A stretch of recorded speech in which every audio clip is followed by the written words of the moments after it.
All right, so now we have this really cool tag match, and Eric, we love tag matches, right? I mean, anything Love that tag wrestling. tag wrestling It's classic. is something that is as traditional to us as baseball and apple pie in America. Like, it is the most American thing that professional wrestling has ever offered.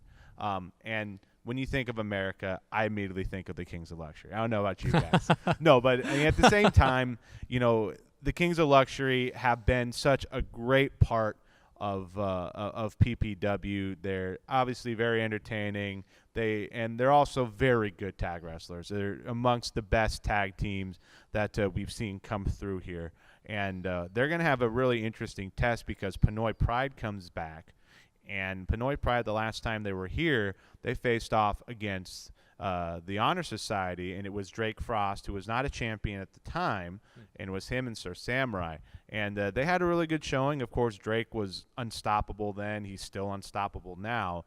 And it's really good to see them come back into the fold because I think they're trying to make people realize, we're trying to come up here in the Bay Area as well, and we're trying to do it against two guys who've been around the block a few times and are considered one of the better tag teams in the Bay Area. Well, the Kings of Luxury have been a major part of this recent renaissance of tag wrestling at PPW. And what I like so much about the Kings of Luxury is that they are both accomplished singles wrestlers. And in fact, Rick Luxury is the Western States NWA champion. Right. Is that correct? Yep.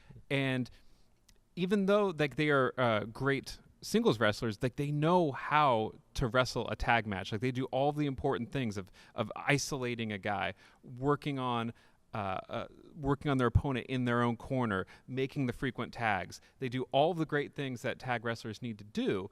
And I think that there's really no one that we've seen in PPW who knows how to wrestle a tag match. Because it is a different beast. It's all Right. the same skills of singles professional wrestling, but with that added element of how do you utilize your asset on the apron. And it's why I see your face glowing. We are both fans of tag wrestling.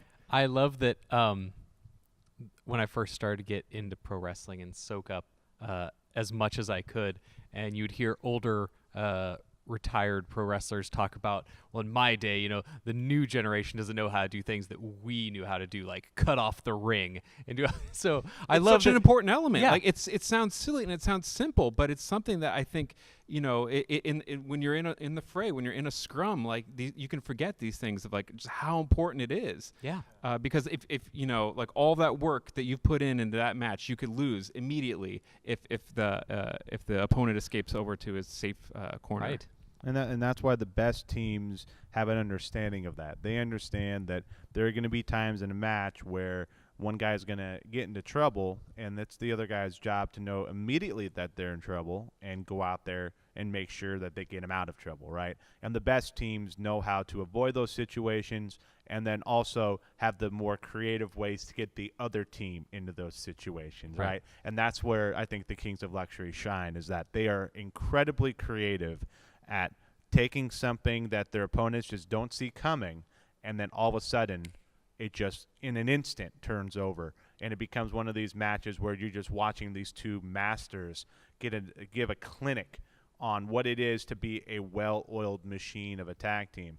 And we've talked about them when they first tagged up. I want to say it's almost been a year now since we first saw JJ King and Rick Luxury as a team, and we were so immediately impressed with them that, when we've seen Rick for years, he's been, around here for so long, and he's held basically every title you can think of in the Bay Area. But he's a guy that when you put him with a guy like JJ King, all of a sudden it's like, man, these guys seem unstoppable.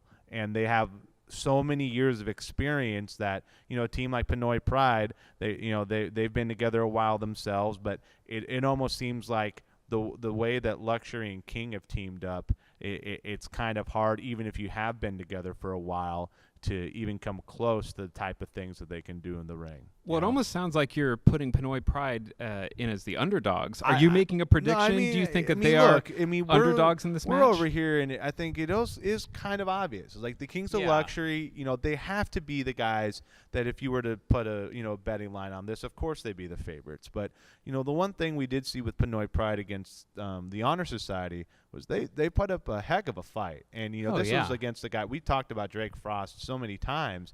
That was really the time he started to get going. He lost his opportunity in the championship tournament, and then he teams back up with Samurai.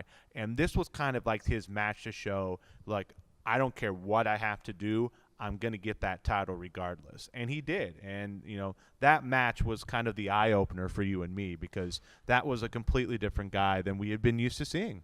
Kings of Luxury are one of those teams where you see so often, and Pinoy Pride, you can almost bucket into this, is you have two guys who are very similar, and you team them up, and you almost double down on your strengths. Whereas Kings of Luxury are not so much two guys who are similar, but two guys who complement each other nicely. You have the veteran savvy of Rick Luxury. You have the kind of unpredictability and riskiness and kind of weirdness of JJ King, but it's more of a complementary thing as opposed to like, hey, these guys are similar, team them up. And so I like how you kind of get the two different buckets of tag team going against each other. It's a great matchup on paper. It's a great stylistic matchup.